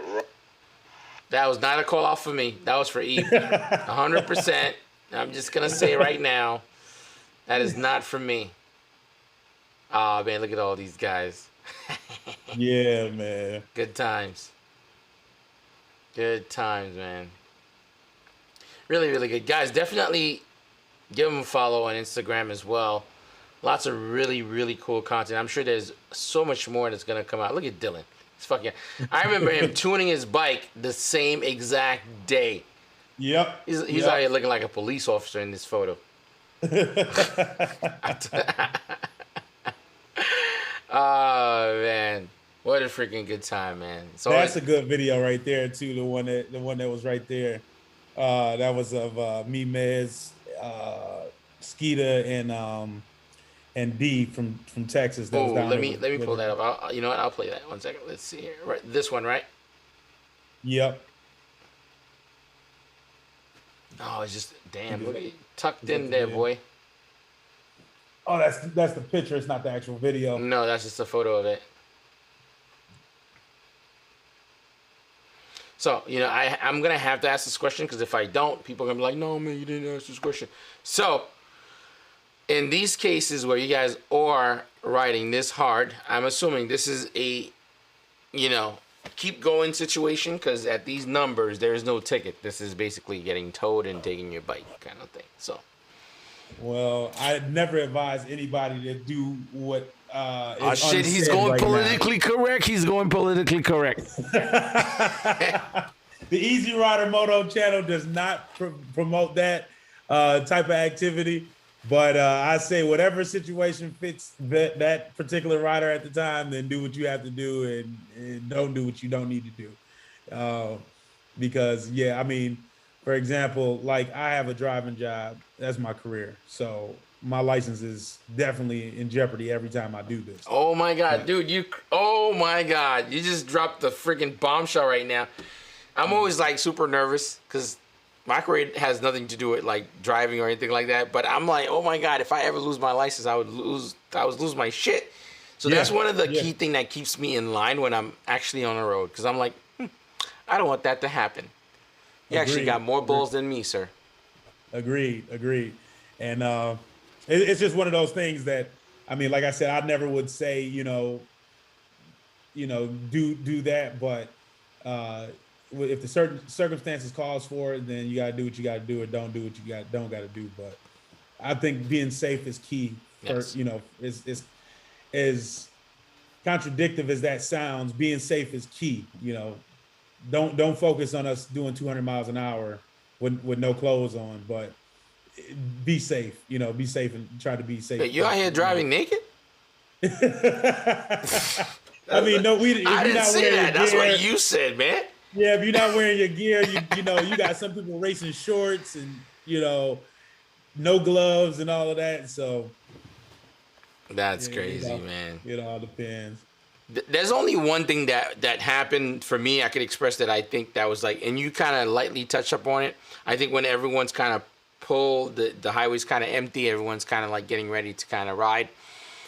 I think that was probably the only time I felt like, oh my God, it could have been a close call. Because when people start slowing down to kind of line up, if you're kind of too far behind, you don't see that they're slowing down, and you coming up at a 90. And you realize, oh, they're kind of slowing down to kind of line up. And there'd be cars like right behind waiting, trying to go. And I've seen cars getting antsy, like, oh, come on, let me through, let me go, and then you can do whatever. I think that's the only aspect of this I felt that could be a thing that could be a real issue because people would probably either start calling the cops or saying, oh, people are just riding this certain way. But I did share the sentiment with other people. And I know that they are exploring other options because when we got kicked out that race area, they were saying like, and I'm like, you guys probably would want to do like a closed down airport. Yeah. But there's a lot of legalities and you got to have permits and stuff like that. So there's other solution. But that was the only thing I was like, oh my God, what if this person just like road rage and just kind of barreled through the shit? Yeah, and we actually seen some crazy stuff like that happen when we were leaving the BMW dealership. They had dropped the speed down to like 50, 45, 50. And I kept telling them, kick it up to 60. And one of the cars jumped on the shoulder and in the gravel and went sideways and, and went around the bikes. And I was like, you know what, I'm done. I was Yeah. like, we're done racing. Like, we're done. If you guys can't do 60, to continue going, then you guys are gonna hurt yourself. And I I literally pulled everybody to the side. I said, listen, if you're gonna continue to do this, you can do this shit by yourself. I said, I'm not gonna host you guys and have somebody get hurt with my name on this, And everybody respected it. Not the way I talked to him. Everybody was there. You can ask Moto Mac and everybody. I was like, I don't mean to be offensive, but you can ride and do this shit by yourself. Because I'm not going to watch nobody get hurt. I'm not going to allow anybody to get hurt. Everybody came out here to visit and to have a good time. Everybody's going to go home the same way. Just simple follow the rules. But that's also why I had incorporated the Milan Dragway that Friday night. That was supposed to be the meet and greet. Okay. That's in a safe, controlled environment where we could have went out there and, raced, and no police, no nothing. But everybody wanted to go downtown and experience the downtown Detroit nightlife and stuff like that. So we ended up doing that instead of going to Milan. But I didn't do that neither, but I think definitely next time, because I did downtown Texas, which was really nice. It was like it's like a version of New York City. Yeah. Yeah. So I think that's always cool to experience those. But I didn't get to do it in Detroit because I think my boy 5 Up, he doesn't do well like going out through the nights and stuff. Yeah. But and I always feel like it's important for me if I'm like in a place I've never been before and I don't know everyone to the T, that I wouldn't partake or anything like that. Like, let's say if we were like, oh, we're just gonna drive down, it'd be different. Yeah. So yeah. But I think it's something definitely that I'll put on the docket to experience for sure. Well, that's definitely major. That was something I wanted everybody to experience, and that was part of the reason why I incorporated that in. And everybody that went enjoyed it. Everybody had a great time. They liked the experience. They had a great time down there. They liked, the scenery, the buildings, the water, the women. Like, everything was just. It was something that everybody was interested in experiencing. And I even wanted to get like Booster Catfish and Evan to come, because it was something that I thought everybody would enjoy, just, and I wanted them to experience the city, and I wanted the city to meet them as well, So here's a good take, man. I know Evan, he's referring to EJR Performance, which will be on next Sunday. So really, really cool stream. So if you guys are excited about this kind of conversation, you're definitely going to tune in next Sunday. He's a professional tuner of many motorcycles to give you best tips on how to make your bike fast. Best tip to kind of save money in terms of approaching, road racing and stuff like that. I'm going to play devil's advocate here. EJR Performance or Bren Tuning? And the difference between both, what would you recommend? Because there's a lot. I actually have, for example, I got Bren Tuning. I have T800 up map here. I don't know if you guys could see that. I had actually this tune on the Street Fighter, and I'm changing to Bren Tuning. You tell me, man. I'm sure you've experienced quite a few different tunes and dyno and stuff like that. Yeah, so that's really a super hard question to answer. Not on an unbiased tip, or not even a favoritism tip, but when it comes to certain things, each one is better than the other one when it comes down to what they specialize in. For example, Bren Tune is super, super duper sophisticated when it comes down to the BMW platform, the Ducati platform, and now even the Aprilia platform. Evan is super sophisticated when it comes to the Kawasaki platform, the ZX10 platform, the Gixxer, the GXXR platform, the Kawasaki H2 platform, the Yamaha R1 platform. He's super sophisticated when it comes to that. So it's almost like that would be like, which place is better, Burger King or McDonald's? One of them has better fries, one of them has better burgers. One of them, it's kind of like it's hard to just say which one is better. You would have to specify on which particular bike, okay, which particular brand, which particular make. I know that they do and have worked with each other in the past. Evan was doing some work. EJR was doing some work for Bren, some testing for him, and they pretty much bounce from my awareness. They pretty much bounce a lot of the ideas off of each other and help each other out with certain things.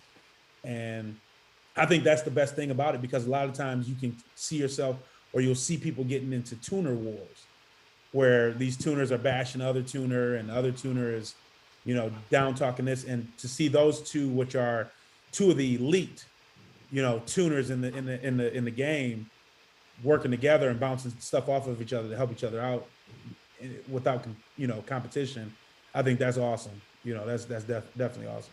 I agree. Cezanne's asking here, Euro or Japanese? I'm assuming he's asking between European bikes or Japanese bikes. That's always a really good question that we never really tackle on a stream.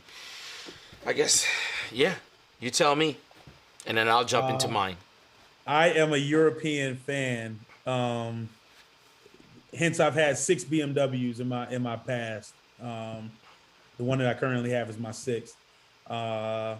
European bikes are to me where it's at. I like the technology of the BMWs. I like the performance of them. I like the look of it. I also have had Japanese bikes, Gixxers. Currently got a Busa. But I would say European bikes. European bikes are they're more exotic to me in my personal, outlook. The Ducatis, the BMWs, the Aprilias.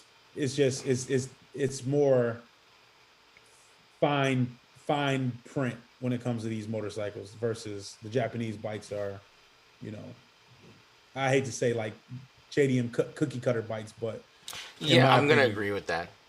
I'm going to have to agree with that. Yeah. Yeah. I'm more European bikes too, man. I think they evoke a certain emotion, the way they look when you ride them.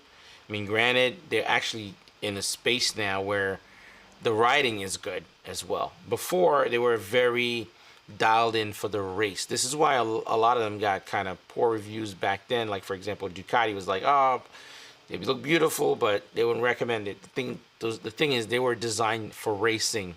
They were technically race bikes with plates on. What they've evolved to, and thanks to BMW, I have to say this, thanks to BMW came in strong and started making big numbers, and it was friendly. I think Ducati really took a page out that book and decided, hey, yes, our bikes look amazing, but they need to be rideable, because they've realized people are buying to ride in the street, not on track. Yep. So now you have them looking just as good. You can see everyone's buying Ducatis, and they're very expensive. To the average person, they're not like a easy thing. But that's not to say that Japanese bikes are bad. They are perfect bikes. Listen, if you're looking for a screamer, that's the bike. I would tell anybody get it. I feel like they're so refined that, like for example, I was on a ZX-10R, the TLE edition, right? ELT, is it TLE or ELT? I don't remember. Limited edition. The bike was so smooth. It was so fast. Everything was great on the bike, but that's all it was. Like when I pull off on one of my bikes, on my Ducatis, I'm like, man, yeah, so it's gonna be a good day. Like, you know what I mean? It's just, it gives you a feeling, and when you pull somewhere, it makes people have a feeling or reaction. It's just all encompassing. You know what I mean? Like, for example, like I told you about Eve's V4R. Dude, we're in the gas station when everybody was switching bikes, and of course you have to turn it off to talk. Yo, when he turned on the bike, I felt like every other bike went dead silence. Yeah. I have a clip of this. The way it just explode, and then when you're quick shifting, it's like a little mini explosion. The bike just feels a certain way, but that doesn't mean the other bikes are no good. They're very fast. If you're looking for speed, efficiency, a screamer, and you don't mind, anything with the whole Japanese thing or European thing, I would say Kawi's going to be amazing. Yamaha's going to be amazing as well. But if you're looking for that special thing, something very unique, distinct, that it's going to make you feel some type of way, to be honest, I haven't heard a single person that's bought a Ducati, in my opinion, say, at least if they didn't get a dud or something weird, that regret it. I haven't seen that. The craziest thing too is that when I rode Eve's bike, so I had the opportunity to ride the V4R, and when I rode it, man, it was like that bike had so much character. Even over my BMW bike, which is still a you know, a standard bike, like a pretty good quality bike. That Ducati felt like it had so much more character, so much more special to it, you know. And I'm not even like a Ducati fanboy, but that bike, when you rode that bike, you knew that bike had different quality parts than when, say, you ride a Honda or a Gixxer or a Kawasaki or even my Beamer for that matter, you know. Well, the one thing I think they're doing that's really distinct and that thing is super noticeable is that counter-rotating system. I'm telling you, anybody that's ridden one of those, if you're not doing like just straightaways, if you just try to do canyon carving with one of those bikes, you're gonna be like, whatever you have, you're gonna sell it. That counter rotate. I think the weight mass to when you're leaning, the bike just does this so easily. That's the one thing I don't know if anybody is gonna copy this from Ducati. Probably, yeah, they will. That makes the bike dynamics really different, and it feels right. As for the heat, in my opinion, a lot of people talk about Ducati and the heat. To be honest, if you buy, I've told people this all the time, whether you buy BMW, Yamaha, Ducati, 1,000cc bike is gonna be hot. Doesn't matter which brand you buy. The key thing here is where the heat's gonna come from. Ducati has the cylinders aiming upwards. It's gonna be by your thighs. You're gonna feel it there. BMW is gonna be by your shin. They all gonna be extremely hot. You know, you gotta be on the roll. Like, you know, if you're gonna, this is why for me a superbike's gonna be the tail end, because I know it's gonna be like a weekend thing. Like, I'm just chilling with a couple of people, and I'll use my other bikes for what they are. But every single one of them are hot. You just gotta pick your poison. Whether you want it to be on your shin, your thigh, or your leg, it's all gonna be hot. I agree, because that was the first thing I noticed when I rode Eve's bike. I was like, dang, my butt is hot. Like, why is the seat so hot? You know, and it was like, I mean, that was an instant, you know, I noticed that instantly. And I was like, wow, this is what they talk about when they say, you know, Ducatis are super hot, you know. Well, the thing is, they've actually gotten better. Like I was telling 5 Up that I don't know if they're doing it different. The Superbike's different because they're covered. I know the rear cylinder shuts off. So you're not getting any heats on the Street Fighter. Until you need that power, it doesn't kick on. And they do that extremely well. I think you definitely got to try one out. Right. Yeah. You'll see there's a huge difference when you're out there. I was super comfortable. Like, I was supposed to ride the Superleggera back. And I'm like, nah, I'm good. Because when I rode it while we were out there. I went on a straight with everybody and then kind of shot a video with it. When I came back, I was like, nah, I'm good. I'll just stick with the Street Fighter. But it's definitely a much better performing bike in my opinion. Right. But anyway, I've held you a very long time, man. I guess we will definitely wrap it up, guys. It's been a real pleasure, but I'm going to give you the floor here. You just promote your channel and where people can find you. Look at 5 Up is coming in last minute. We're wrapping up. We're wrapping up. Steve, I was telling him how I was going to give you the gap. Yo, we were talking so much shit about you, Steve. You're like, man, he's so white. Oh, my God. Steve's probably more black than both of us together. Probably. I'd probably say that's probably true. Yeah, man, I'm going to give you the floor, man, so you can kind of tell people you can find you and the kind of content you do. That way, yeah, man, they can show some love. Absolutely, man. I appreciate it. It's all on you, sir. My channel is Easy Rider Moto. That is EAZYRYDERMOTO. That's Easy Rider Moto. I'm a YouTube content creator, and I also have an Instagram that is EasyE197. You can find me on there.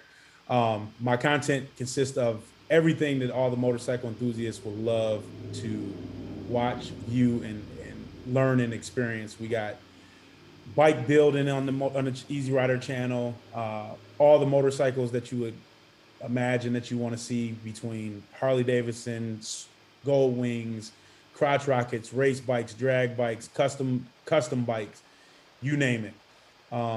Also, as well as racing, really exclusive fast racing on my channel as well, with pretty much all the fastest guys that you see on social media.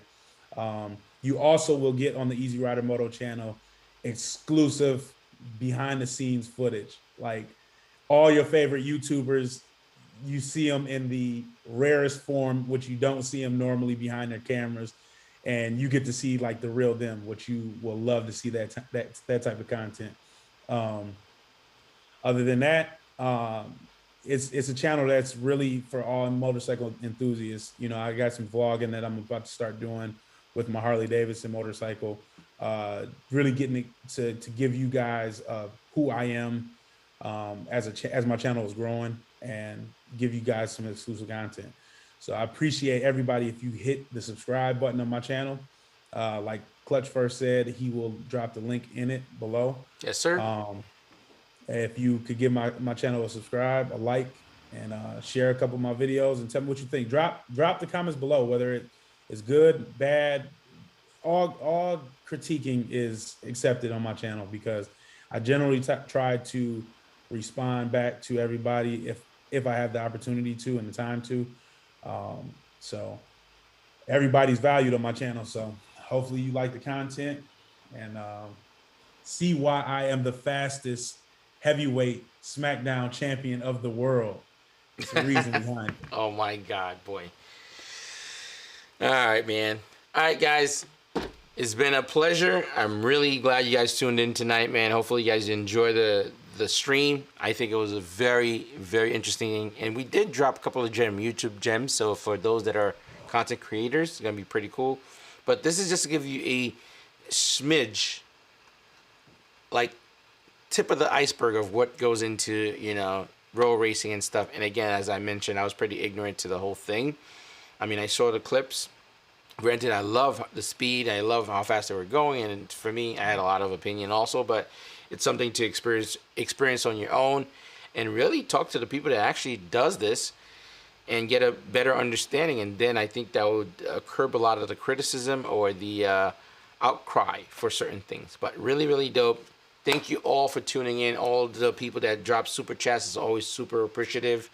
And again, as I mentioned, if you guys are digging this whole super chat thing, my wife and I have been talking about it, doing like care package to people and stuff. So if it's something that you guys want to see, or maybe how do you call it, becoming a super fan on the channel, we do have like parts and stuff for motivation that I don't really use. Maybe do like a small care package for people. And again, my community is not completely ginormous, so I think that gives an opportunity to do something special for the people that does tune in and stuff. So I thought it'd be something to show appreciation back. So if it's something that you guys are interested in, let me know. And I'll catch you guys next Sunday on a Freestyle Sunday live stream. Share it with your buddy. Hit the thumbs up. Catch you guys later. Peace. Peace.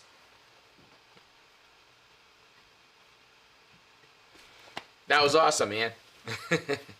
Appreciate it. That man. was really cool, man.